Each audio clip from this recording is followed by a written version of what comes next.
Dr. Marcus Wright stood before the holographic display, his hands trembling as the data cascaded across the screen. The geological survey of Kepler 442b had revealed something impossible: geometric patterns buried 3 kilometers beneath the planet's crust, spanning the entire planetary diameter. "Run the scan again," Marcus ordered, his voice barely above a whisper. Lieutenant Rebecca Torres manipulated the controls, her face pale in the blue glow of the instruments. "Sir, the readings are consistent. The metallic composition, the energy signatures, this isn't natural formation." Captain James Holland entered the command deck, his boots echoing in the sudden silence. "What am I looking at, Doctor?" Marcus turned, his eyes wide with a mixture of terror and wonder. "Captain, Kepler 442b isn't a planet. It's a ship. A starship the size of Earth itself." 3 weeks later, Ambassador Elizabeth Parker stood in the Grand Chamber of the Galactic Council on Station Nexus 7. The assembled representatives of 43 species watched her with expressions ranging from curiosity to outright hostility. The Vrelian ambassador, his crystalline form refracting the chamber's light into rainbow patterns, spoke first. "These claims are preposterous. Your species has been spacefaring for barely 2 centuries. You expect us to believe you've discovered planet ships?" Elizabeth activated her datapad, projecting the scan results for all to see. "We don't expect you to believe anything. We're sharing verified data. Kepler 442b is one of 12 we've identified so far in our sector alone." A ripple of shock passed through the chamber. The Korvathi delegate, a reptilian figure with scales that shifted between blue and green, leaned forward. 12. That's impossible. The architect's civilization. They were legends. Myths to explain the universe's ancient mysteries. "Not myths," Elizabeth replied firmly. "They were real. And humanity has found their fleet." 6 months into the excavation, the breakthrough came without warning. Engineer David Sullivan was calibrating drilling equipment when the planet's surface began to hum. The vibration started low, barely perceptible, then grew into a resonance that shook the entire encampment.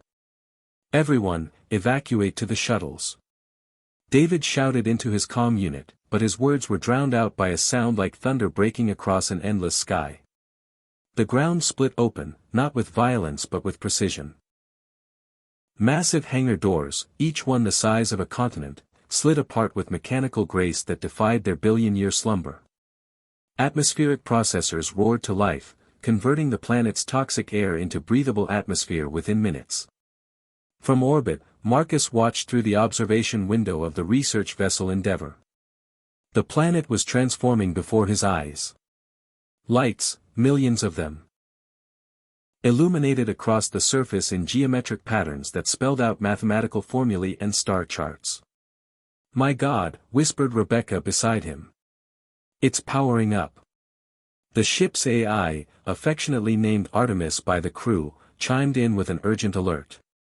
"Dr. Wright, I'm detecting an incoming transmission. Source, Kepler 442b. It's attempting to interface with our systems." "Let it through," Marcus commanded, his heart racing. The bridge fell silent as a voice. Ancient, mechanical, yet somehow warm, filled the chamber. "Greetings, successors. You have activated Emergency Protocol Omega. This vessel, designated as Ark Prime, has awaited worthy inheritors for 1.3 billion standard cycles." The data dump that followed overwhelmed every computer system humanity possessed. Within hours, Earth's scientists were drowning in information about technologies centuries beyond human comprehension, faster-than-light drives that folded space like paper, weapons capable of igniting stars, and shields that could deflect supernova shockwaves. President Michael Davidson addressed the United Earth Assembly from the White House, his face projected on screens across human-controlled space. "My fellow citizens, we stand at a crossroads. The architects left these vessels not as weapons, but as arks, 12 planet ships designed to preserve civilization against an unknown threat they called the Silence. He paused, letting the weight of his words settle. They failed. The silence consumed them. But their legacy, their technology, their final desperate hope, they left it for whoever came next. They left it for us.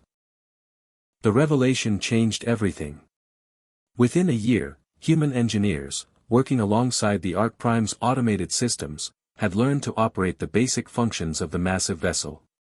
The other species watched with growing alarm as humanity, the youngest species in the Galactic Council, suddenly possessed firepower that dwarfed entire fleets. Ambassador Elizabeth faced the Council again, but this time, the tone was different. The Vrelian who had mocked her before now approached with careful diplomacy. Ambassador Parker, the Council wishes to negotiate. Perhaps a technology-sharing agreement would benefit all parties. Elizabeth smiled, but there was steel in her eyes. Of course. Humanity has always believed in cooperation. But understand this, the architects chose their successors carefully. These ships respond to us, and only us.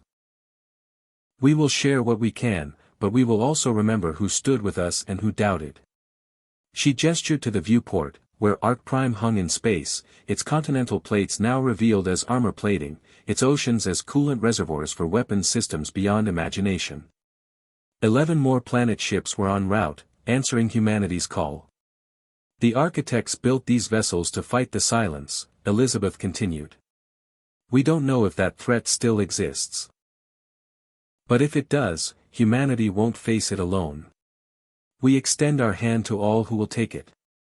The chamber erupted in debate, but one thing was clear, humanity had arrived on the galactic stage not as supplicants, but as inheritors of the most powerful technology the universe had ever known.